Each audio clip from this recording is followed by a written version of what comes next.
পশ্চিমবংগৰ নিৰ্বাচনৰ বিজেপিৰ বিজয় অসমৰ বাবে এটা অত্যন্ত ইতিবাচক বাতৰি।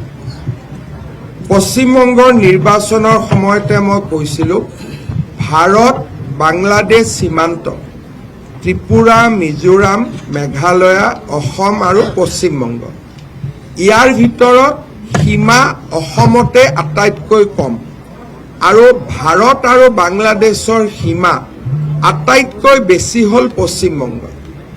বহু সময়ত আমাৰ ইয়াৰ ছাত্ৰ সংগঠন, যুৱ সংগঠনে দাবী কৰে যে অসমৰ কাইটিয়াতাৰৰ বেৰা বা অসমৰ সীমান্ত চিল কৰিব লাগে। কিন্তু প্ৰথমৰ পৰা আমি এই কথা কৈ আহিছিলোঁ যে অসমত সীমান্ত বন্ধ কৰি লাভ নাই যদি আন ৰাজ্যসমূহত ই মুকলি হৈ থাকে। পশ্চিমবংগত মমতা বেনাৰ্জীয়ে ইমান দিন ফেন্সিং বনাবৰ কাৰণে BSF আৰু ভাৰত চৰকাৰক মাতি দিয়া নাছিলে।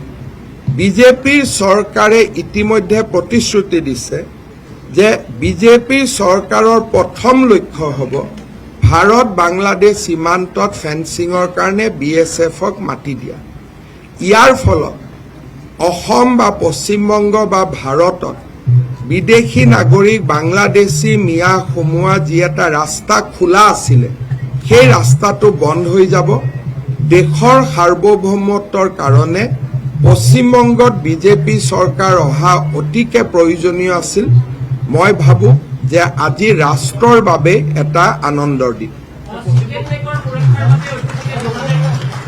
মই এটাই কথা ক'ব খোজোঁ যে বাংলাদেশী মিয়াই হওক বা সীমান্তৰ লগত জড়িত বিষয়বোৰেই হওক, অসম, পশ্চিমবংগ, ত্ৰিপুৰা, মেঘালয় বা মিজোৰামত বন্ধুত্বমূলক ৰাজ্য চৰকাৰে আমাৰ দেশৰ সাৰ্বভৌমত্বক সুৰক্ষিত কৰিব।